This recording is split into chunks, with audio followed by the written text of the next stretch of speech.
Hello viewers, welcome back to our YouTube channel. Today we will be looking at Henrik Ibsen's A Doll's House with our considerations on the last episode of Act 3, that is episode 3. In this episode, we see a knock at the Helmer's door. This knock triggers fear in Torvald. Torvald tells Nora fearfully that she should hide, for he fears that Krogstad must have instituted a criminal case against Nora for the forgery that she committed. Torvald fears that being seen with Nora will mean that he was also part and parcel of that criminal case. Again, in this episode, we also come to see Torvald's domineering nature. Torvald's domineering nature comes about when the maid enters with the letter from Krogstad, that is second letter, and Torvald seizes it. Torvald goes on and tells Nora that she will not read it. That is what we find on page 106. Again, we see in this episode Torvald's self-centeredness. He comes out as self-centered when Krogstad's letter arrives and he shouts, saying, "I am saved, Nora, I am saved." This one brings out his individualistic trait. Is so individualistic such that what he fears is only what Krogstad's first letter will do to him, not considering what the contents of letter will do to Nora. Again, in this letter by Krogstad, we see Krogstad repent and regret about having sent the first letter. Krogstad goes ahead to say that there has been a happy change in his life. What he said earlier, what he called earlier, an amazing piece of good fortune. And as we know, the readers of this text, is that they have rekindled their love affair with Mrs. Christine Lind. Torvald also realizes from Krogstad's second letter that Nora has had 3 dreadful days since the Christmas Eve, and that is the anxiety, the worries that plagued Nora about her fear of the secret going to be out. Nora's reaction is interesting to Krogstad's second letter and Torvald saying that he has forgiven her. Nora remains unmoved even at the face of Helmer's forgiveness.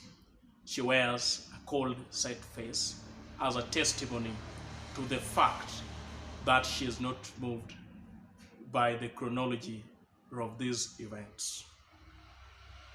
We also get to unearth Torvald's hypocrisy on this episode.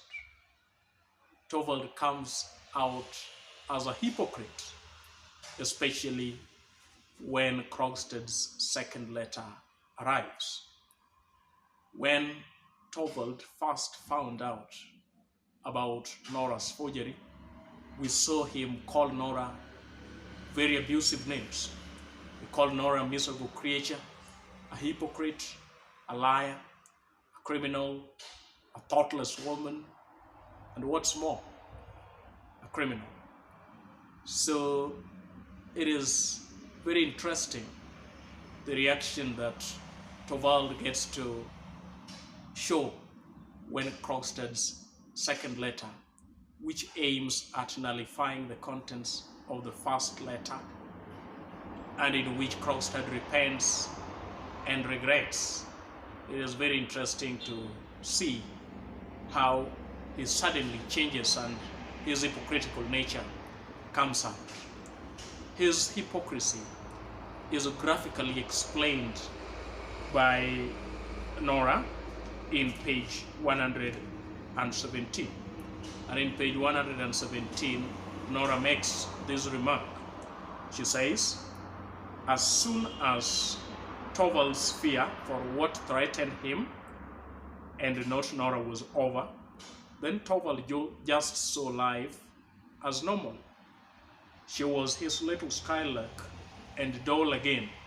She was his little doll, which he would in future treat with doubly care, as she was fragile and brittle.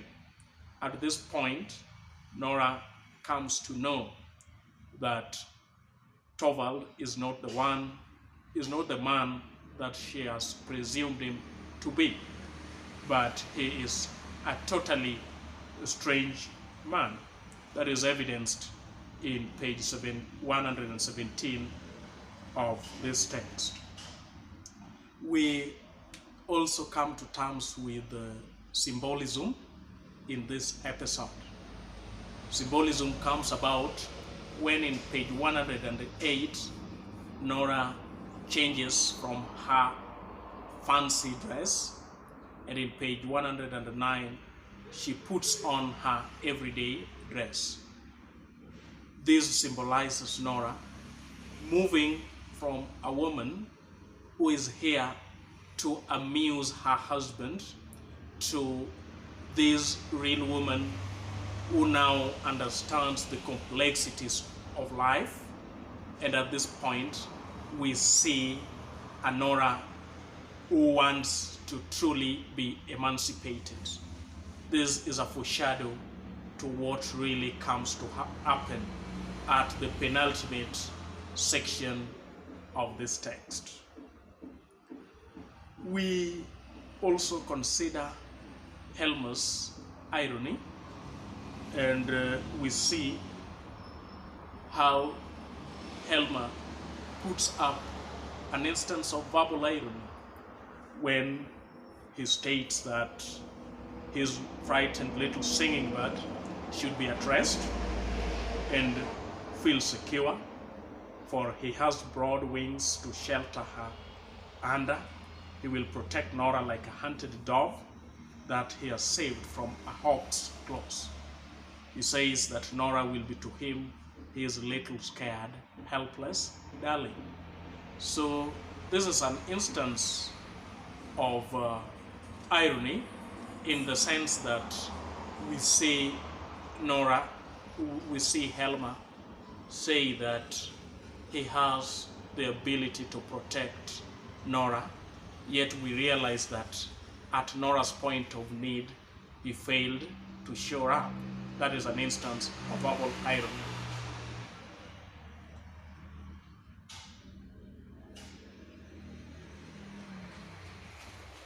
Going forward, we also want to consider what comes out as Nora's courage after Torvald's hypocrisy has been unmasked. We see a courageous Nora. Nora is courageous in the sense that he sarcastically thanks Torvald for forgiving her, for forgiving her. This is sarcastic in the way that Nora says it, because later on in the text we will realize that Nora feels that it is Torvald and not her to ask for forgiveness. Nora tells Torvald to sit down, and this is the first major courageous act by Nora. He tells him to sit down, and this could be the first serious conversation that Nora has with Torvald, and probably the last one they will have while married. Nora then engages Torvald in what comes to be called the settling of accounts. In our next conversation about this text, we will be looking at some of the issues that Nora raises during the settling of the accounts. That is the end of the part 1 of the discussion on Act 3, Episode 3. If you've not subscribed to this channel, remember to subscribe, like, comment, and share.